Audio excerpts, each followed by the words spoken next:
Hi guys! Kamusta? Ako si Red Quaresma at welcome back sa aking channel. At kung bago pa lang kayo sa aking channel, huwag niyong kalimutan na mag-subscribe at sipahin rin tiny bell button doon sa baba para updated kayo kung meron akong mga bagong video na i-upload dito sa aking channel. Yun, at para sa video ito, another reaction video na naman gagawin ko. So panoorin natin guys itong national costume ni Maria Atisa Manalo. And talagang pinag-usapan siya ngayon guys sa lahat ng social media platform na sobrang na-amaze sila sa not cos ni Maria Atisa Manalo. Alright?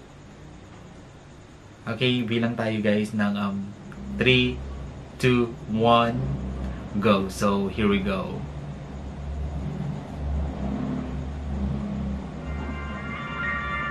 Si Club Studios. Jezebel inspired yung kanyang national costume. Grabe ang ganda niya, no?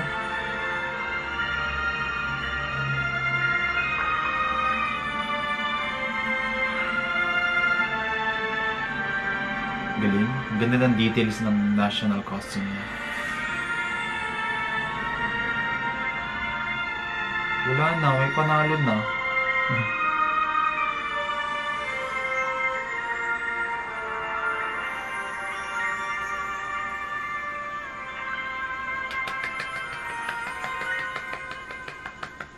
Grabe, ang ganda ni Atisa. Isa pa.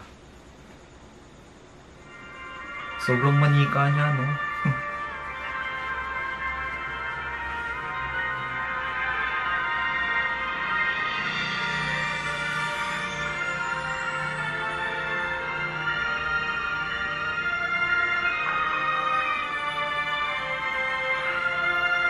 Napakaganda.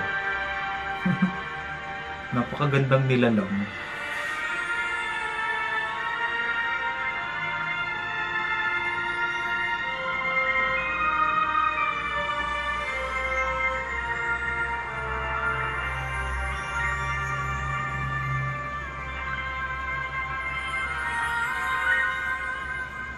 Wow, ang galing ni Miss Atisa. Grabe, no? Napakaganda, napakalakas ng laban natin sa Miss Cosmo 2024. Alright, support natin si Maria Atisa Manalo sa Grand Coronation ng Miss Cosmo. Alright, kung nagustuhan nyo ito guys, bigyan nyo ito ng malaking likes, mag-comment kayo. Kung meron kayong mga request na video na pwede mo dito sa akin channel. You know, bye!